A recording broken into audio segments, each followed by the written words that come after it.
Вот Михаил Тимонович совершенно справедливо сказал.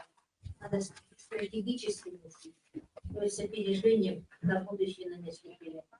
К сожалению, вот мы уже, откровенно говоря, последнюю пятилетку пытаемся выполнить как указания сверху путинские, наши, о том, что надо развивать Арктику. Но Арктика — это единственный ресурс у нас остался, где будет все развиваться. Но сейчас Кулар уже, там электростанция уже начала строиться. То есть там пойдет, промышленность туда придет.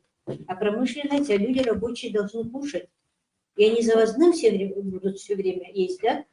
Ну вот правильно говорит Иван Иванович, мы работали с ним вместе в Абыйском районе. И до сих пор понимаю, что это такое Абыйский район. На 6 тысяч населения 6 тысяч коров. Представляете, да и удой у нас был 2,5, да? По царской переписи в 2013 году было 19 тысяч голов. Крупная рогатка. Да. Ну, мы держали 6. И того хватало. Но я просто хочу сказать, что в прошлом году, на таком же совещании я говорила, нужно, чтобы к Арктике был отдельный подход. Все-таки климатические условия. И сегодня идет таяние вечных льдов, идут наводнения, почва открывается, значит, туда должно прийти растениеводство.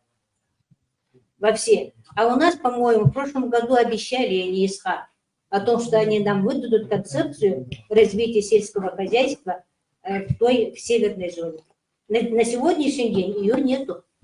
И вот комплексная программа развития сельского хозяйства в арктической зоне тоже нету.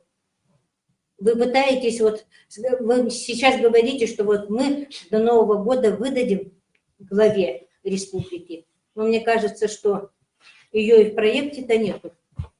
Если она есть, пожалуйста, нам представьте сюда, мы посмотрим, и, может быть, что-то какое-то, исходя из собственного опыта, подскажем. К сожалению, по-моему, очень много мы отчитываемся, очень много говорим, а на деле, я благодарна, что Балдану последние 3 года стали уделять внимание, да, что там сейчас удой повысился. Ну, это хорошо, но там же очень много земли, которую можно поднимать. Там это не тундра. Так ведь, да? Все заросло практически. И весь этот кит практически зарос. Около Томота, это же были посевные площади. Алдан себя прокармливал и капустой, и молоком, всем, и свиноводство было. Поэтому на промышленный, на второй раз говорю, тоже надо обращать серьезное внимание. По-моему, Ленск сейчас у нас тоже создает свои позиции, так же, как и Алёкма. Вот такие вот. То есть мы ждем комплексную программу в арктической зоне.